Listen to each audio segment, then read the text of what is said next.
ప్రభువైన యేసుక్రీస్తు నామములో వందనాలు తెలియజేస్తూ ఉన్నాను. మనము కొండ మీద ప్రసంగములో ఉన్న ధన్యతలను గురించి మనము ధ్యానం చేస్తూ ఉన్నాం. మత్తయి సువార్త 5వ అధ్యాయము 1 నుండి 12 వచనాల్లో 8 ధన్యతలు ఉన్నాయి. ఆ 8 అష్టధన్యతలుగా ఉన్నాయి. వాటిలో ఉన్నటువంటి సారాంశమును మనము గ్రహించినట్లయితే, నీతి మార్గం అంటే దేవుని రాజ్యములో ప్రవేశించేవారు అనుసరించవలసినటువంటి ఒక నియమములు, క్రమాలు ఉందిట్లో ఉన్నాయి. దేవుని రాజ్యములో ఆధ్యాత్మికమైనటువంటి విషయాలను గ్రహించే విషయాలు ఈ యొక్క కొండ మీద ప్రసంగంలో మొదటి భాగములో మనము చూస్తూ ఉన్నాం. అయితే ఈ రెండవ ధన్యతను గురించి ఈ యొక్క సమయంలో మనము ధ్యానం చేస్తున్నాం. దుఃఖపడేవారు ధన్యులు, వారు ఓదార్చబడుదురు. మత్తయి సువార్త 5వ అధ్యాయం 4వ వచనములో ఈ మాట మనకి తెలియచేయబడతా ఉంది. దేవుని బిడ్డలరా, దుఃఖపడేవారు ధన్యులు, వారు ఓదార్చబడుదురు అని దేవుని వాక్యము ఇక్కడ మనకి తెలియచేయబడుతుంది. అయితే ఇక్కడ మనము మొదటిగా గమనించినట్లయితే ఈ యొక్క అష్ట ధన్యతల్లో మొదటి ధన్యత ఆత్మవిషయమై దీనులైన వారు ధన్యులు అనే మాటను మనము ధ్యానించాం. అయితే ఇది రెండవ మాట, దుఃఖపడేవారు ధన్యులు, వారు ఓదార్చబడుదురని రెండవ ధన్యతను గురించి మనం ఈ సమయంలో ధ్యానిస్తున్నాం. అయితే మొదటి ధన్యతకు రెండవ ధన్యతకు సంబంధం చక్కని సంబంధం ఉన్నట్లుగా ఈ యొక్క ధన్యతలో మనకి తెలియచేయబడుతుంది. అంటే మొదటి ధన్యత మనకి ఏం తెలియజేసింది? దేవుని ఎదుట మన లోతైన ఆత్మీయ పేదరికమును గుర్తించుట అనేది మొదటి ధన్యతలో ఉన్న అర్థాన్ని మనం సూచిస్తుంది. కాబట్టి ఇక్కడ రెండవ ధన్యతను మనం గమనిస్తే, పాప స్థితిని బట్టి దుఃఖించినప్పుడు సువార్తలో ఉన్నటువంటి ఆ సత్యం మనకి ఓదార్పు కలుగు చేస్తుంది అనేది మనకి ఇక్కడ తెలియచేయబడుతున్నటువంటి మాట. కాబట్టి దుఃఖపడేవారు ధన్యులు, వారు ఓదార్చబడుదురని దేవుని వాక్యంలో మనకి కనబడతా ఉంది.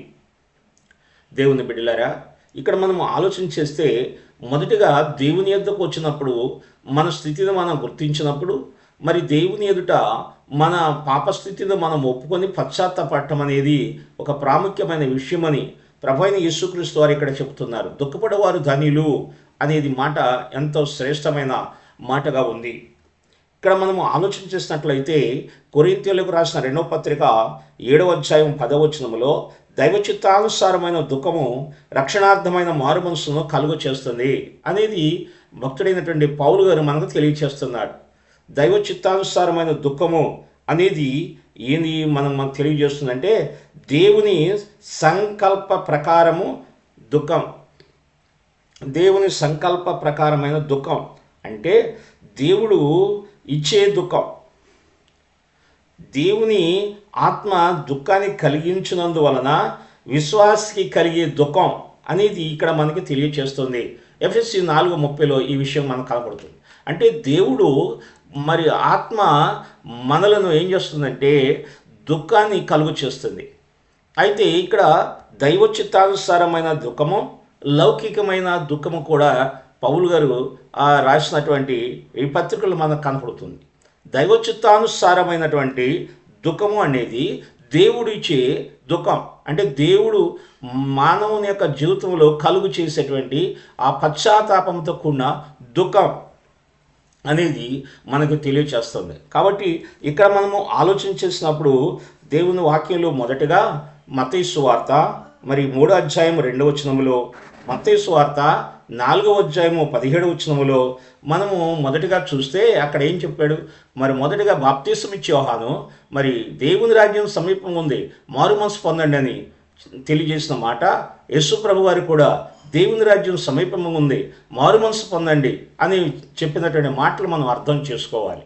అంటే మారు మనసు పొందండి అంటే పశ్చాత్తాపడండి అని అర్థం. అయితే పశ్చాత్తాపడండి, దేని విషయంలో పశ్చాత్తాపడాలి?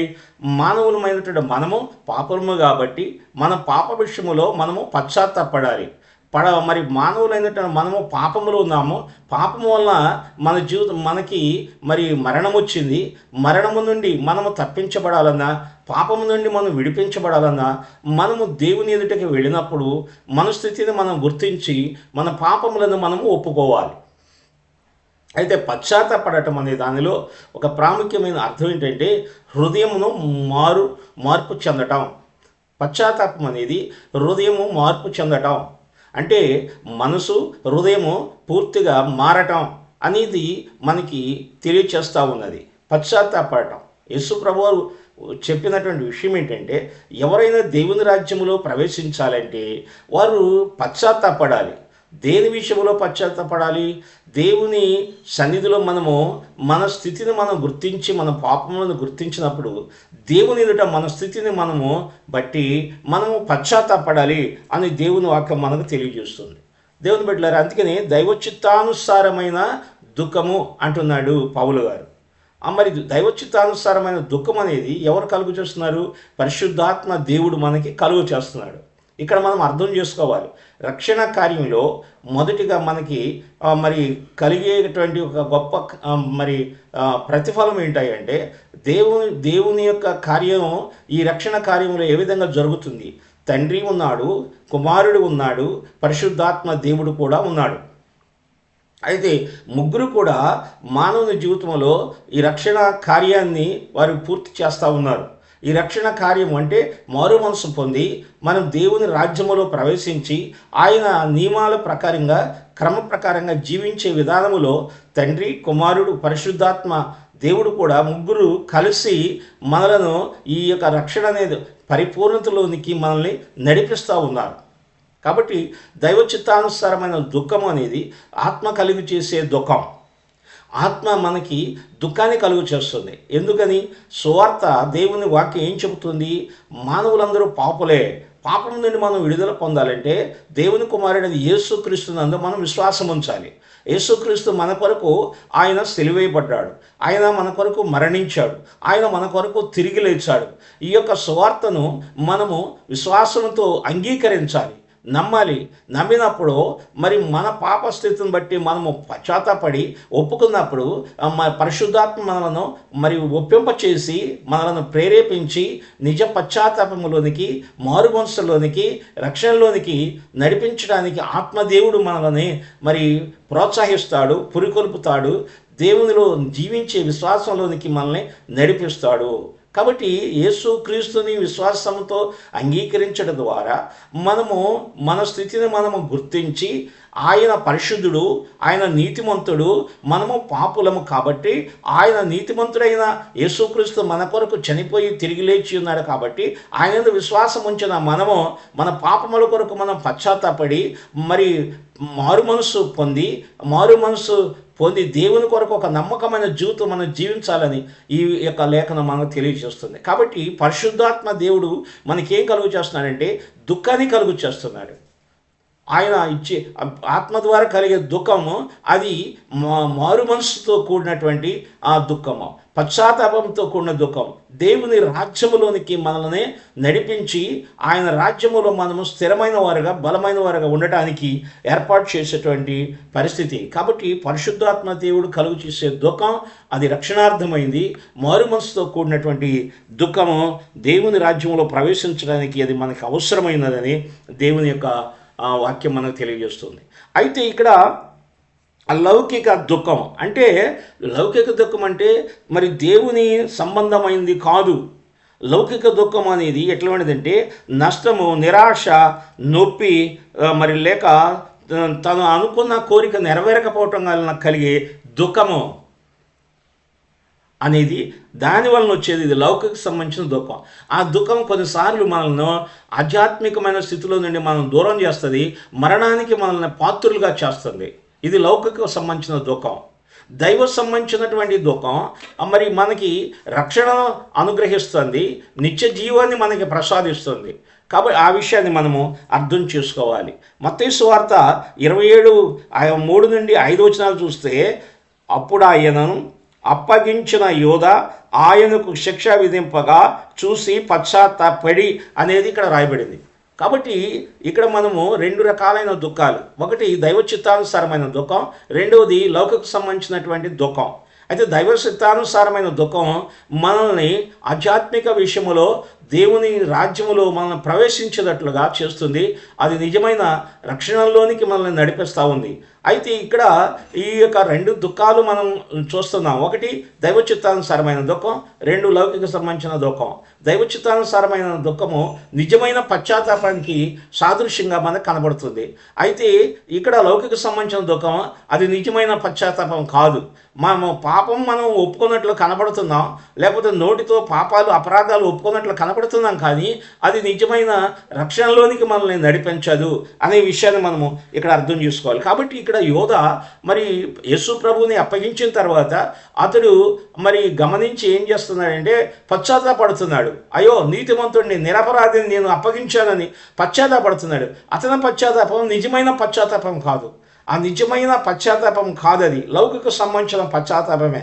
అతడు దుఃఖపడినా, అతడు ఏడ్చినా, ప్రలాపించినా అతడు ఆధ్యాత్మికమైన ఆశీర్వాదం పొందలేదు. ఆత్మ సంబంధించిన ఆశీర్వాదం పొందకోకుండానే అతడు మరణానికి పాత్రుడయ్యాడు, మరణించినట్లుగా మనం చూస్తాం.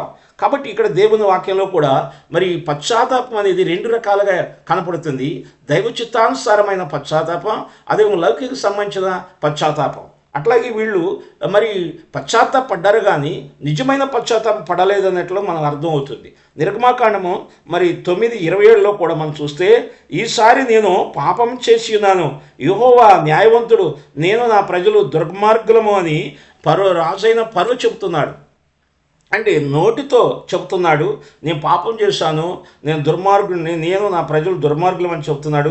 దేవుడు న్యాయవంతుడు అని చెబుతున్నాడు. కానీ అతని యొక్క మరి ఒప్పుకోలు లేక అతని పశ్చాత్తాపం నిజమైనదిగా కాదు అనేది మనకి ఇక్కడ తెలియజేస్తుంది. అంటే ఇది లౌకిక సంబంధించినటువంటి మరి దుఃఖాన్ని కలుగు చేస్తుంది అనేది మనకి ఇక్కడ తెలియజేస్తూ ఉంది. మొదటి సమూయేలు గ్రంథము 26-21లో కూడా అందుకు పాపం చేసి తిని మరి వెర్రివాడినై బహు తప్పిదము చేసి తిని అని మరి రాజైనటువంటి సౌలు కూడా ఇక్కడ చెబుతున్నాడు. పాపం చేశాను అని అంటున్నాడు, వెర్రివాడిని అని చెబుతున్నాడు, కానీ తన హృదయాంతరంగంలో నిజమైన పశ్చాత్తాపము కలగలేదు.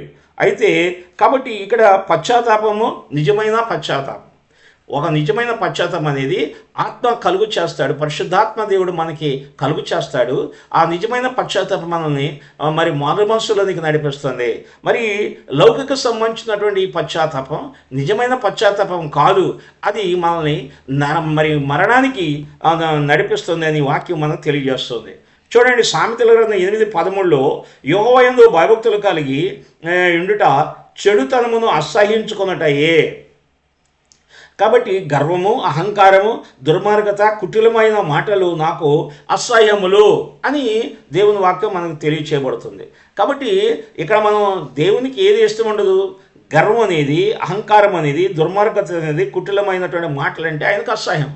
అయితే ఇక్కడ మరి ఆ యోధ పశ్చాత్తాపము కానీ, అదేవిధంగా రాజైనటువంటి సౌలు యొక్క పశ్చాత్తాపము కానీ, ఇంకా మనము చూస్తే మరి హేరోదు కూడా విషయంలో కూడా మనం చూస్తాం, అతడు పశ్చాత్తాపము కానీ ఎలాంటి పరిస్థితులు మనకి ఇక్కడ కనపడతాయి అంటే వారు పశ్చాత్తాపడుతున్నారు కానీ వారి హృదయంలో మాత్రం దుర్మార్గత ఉన్నది, కుటిలత ఉన్నది అనేది కనపడుతుంది. కాబట్టి వారి పశ్చాత్తాపం దేవునికి ఇష్టమైంది కాదు.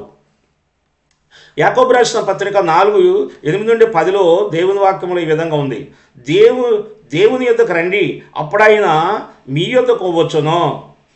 పాపులారా మీ చేతులను శుభ్రం చేసుకునండి, ద్విమనస్కులారా మీ హృదయములను పరిశుద్ధపరచుకోండి, వ్యాకులు పడుడి, దుఃఖపడుడి, ఏడువుడి అని దేవుని వాక్యం ఇక్కడ మనకి తెలియజేస్తుంది. కాబట్టి ప్రియమైన దేవుని బిడ్డలారా, ఇక్కడ మనము దేవుని సన్నిధిలో మనం ఏం చేయాలని దేవుడు చెబుతుందంటే, పాపులారా మీ చేతులను శుభ్రపరచుకోవాలి అంటున్నాడు, మీ హృదయాలను పరిశుద్ధపరచుకోవాలి అంటున్నాడు. ఎంత గొప్ప విషయం! దేవుని సన్నిధిలో మనము ఆయన దగ్గరికి వెళ్ళినప్పుడు, ఆయన సన్నిధికి వెళ్ళినప్పుడు, ఆయన వాక్యం దగ్గరికి వెళ్ళినప్పుడు, దైవజనులు మనతో మాట్లాడుతున్నప్పుడు మనము ఆ వాక్యానికి లోబడినటువంటి వారుగా మన చేతులను శుభ్రపరచుకోవాలి, మన హృదయాలను పరిశుద్ధపరచుకోవాలి అనేది ఇక్కడ తెలియజేస్తుంది. అందుకని యాకోబు భక్తుడు అంటున్నాడు, వ్యాకులు పడండి, మీరు దుఃఖపడండి, మీరు ఏడవండి అని దేవుని వాక్యము ద్వారా మనకి తెలియచేస్తూ ఉన్నాడు. దీన్ని బట్టి మనం ఆలోచన చేస్తే కీర్తనలో 51 కీర్తనలో దావీదు భక్తుడు ఏ విధంగా ప్రలాపించాడు. అతని హృదయంలో తను చేసిన పాపాన్ని బట్టి, తను చేసినటువంటి అపరాధాన్ని బట్టి ఎంతో వేదన కలిగింది. మరి అతడు పశ్చాత్తాపడుతున్నాడు, అతడు దుఃఖపడుతున్నాడు, ప్రలాపిస్తున్నాడు. అతనికి చేసిన పాపము తన కన్నుల ఎదుట కనపడుతుంది. ఆ పాపం ఎంతో భయంకరమైనది కనపడింది. కాబట్టి అతడు దేవుని దగ్గర ప్రలాపిస్తున్నాడు, ఏడుస్తున్నాడు, కన్నీరు కారుస్తున్నాడు. పశ్చాత్తాపడినట్లు మనం అక్కడ చూస్తాం. నిజంగా ఒక పాపి యొక్క జీవితంలో నిజమైన పశ్చాత్తాపాన్ని మనము మరి చూసినట్లయితే, మరి దావీదు తన జీవితంలో ఎలాంటి పశ్చాత్తాపడ్డాడో, ప్రలాపించాడో, ఏడ్చాడో, నన్ను శుద్ధి చేయనైనా, నన్ను కడుగునైనా, నన్ను స్థిరపరచునైనా అని ఎంతగానో వేదంతో ప్రార్థన చేసినట్లు మనం చూస్తాం. కాబట్టి ప్రియమైన దేవుని బిడ్డలారా, ఆయన సన్నిధికి వచ్చిన మనము, దేవుని ఎదుటికి వచ్చిన మనము, మనకు మనమే ఏం చేయాలంటే తగ్గించుకొని మనము ప్రార్థన చేయాలి. మన చేతులను, మన హృదయాన్ని శుభ్రపరచుకోవాలి. మన మనసును స్థిరముగా ఉంచుకోవాలి. దేవునికి ఇష్టమైనటువంటి జీవితమును మనము జీవించాలి. ఆ విధంగా ఇక్కడ దేవుని వాక్యం మనం తెలియజేస్తుంది. కాబట్టి దుఃఖపడేవారు ధన్యులు, వారు ఓదార్చబడుదురని దేవుని వాక్యం మనకు తెలియజేస్తూ ఉంది. ఈ విషయాన్ని మనం ఆలోచన చేసినట్లయితే, మరి దుఃఖపడేవారు ధన్యులంటే నిజమైన పశ్చాత్తాపముతో దేవుని దగ్గర ప్రలాపించినటువంటి వారు, ప్రార్థించిన వారు, కన్నీరు కార్చిన వారు. మరి అలాంటి వారు నిజమైన మరి దుఃఖము పడి పశ్చాత్తాపడినటువంటి వారు మనం చూస్తున్నాం. అది దావీదు మనకి ఒక సాదృశ్యంగా కనబడతా ఉన్నాడు. దేవుని బిడ్డలారా, ఇంకా మనం ఆలోచన చేస్తే దేవాది దేవుడు ప్రభువారు ఏమన్నాడు, వారు ఓదార్చబడతారు. ఎవరైతే దుఃఖపడతారో వారు ఓదార్పు దొరుకుతుంది అని దేవుని వాక్యం మనకి తెలియచేస్తుంది. యోహాను సువార్త 16:33లో నాయందు మీకు సమాధానము కలుగునట్లుగా ఈ మాటలు మీతో చెప్పుచున్నాను. లోకములో మీకు శ్రమ కలుగును, ఆయనను ధైర్యము తెచ్చుకోదండి, నేను లోకమును జయించి ఉన్నాను అని యేసు ప్రభు చెబుతున్నాడు. అయితే మరి దుఃఖపడేవారు ధన్యులు అనేటువంటి మాటను బట్టి ఆలోచన చేస్తే, దేవుని పిల్లలైనటువంటి వారు ఈ లోకములో తప్పక శ్రమలు ఎదుర్కోవాలి. అయితే శ్రమల్లో వేదన కలిగిన, దుఃఖపడిన వారి అంతరంగంలో మాత్రం ఎంతో సంతోషము, ఆనందాన్ని వారు అనుభవిస్తారు.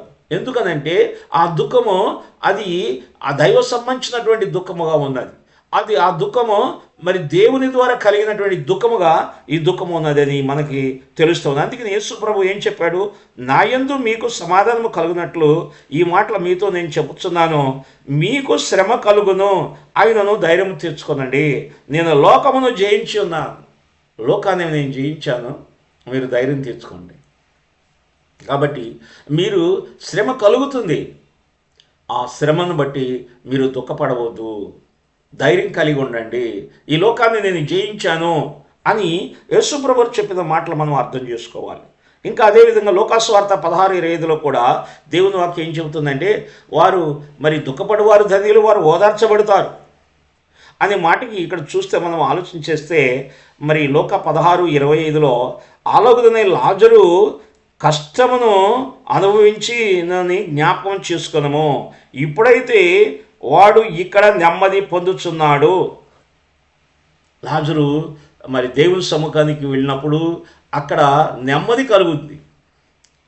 దుఃఖపడి ఈ భూమి మీద జీవించి ఆధ్యాత్మికమైన విషయాల్లో నువ్వు వేదన కలిగిన, దుఃఖపడిన, శ్రమలు అనుభవించేదా, ఇది తాత్కాలికమైంది. కానీ దేవుని సముఖంలోకి వెళ్ళినప్పుడు అక్కడ లాజరు ఆదరణ పొందుతున్నాడు, నెమ్మది పొందుతున్నాడు. ఎందుకంటే ఈ లోకంలో శ్రమ అనుభవించాడు, కష్టం అనుభవించాడు.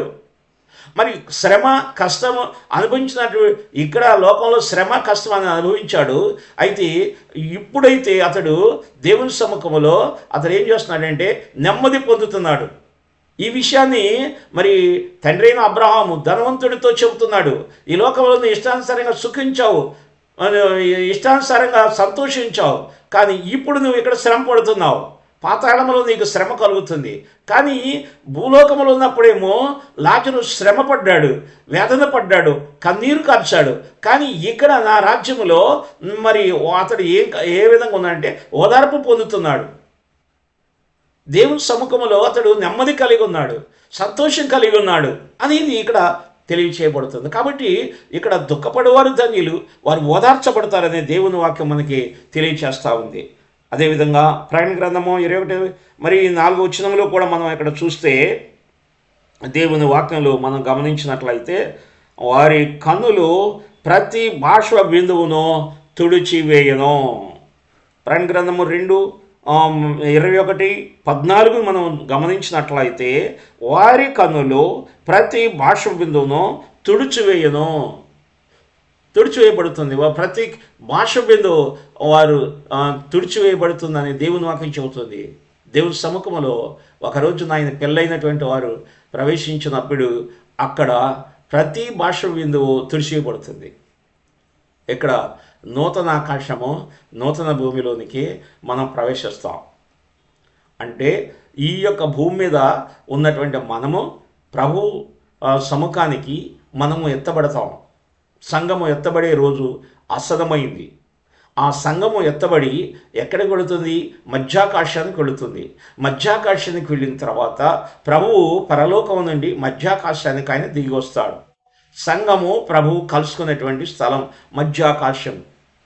అయితే ఆ విధంగా జరిగిన తర్వాత 7 ఏండ్లు ఈ భూమి మీద శ్రమలో కలుగుతాయి. 7 ఏండ్లు పరిశుద్ధులు మరి పెండ్లి విందులో పాల్గొంటారు.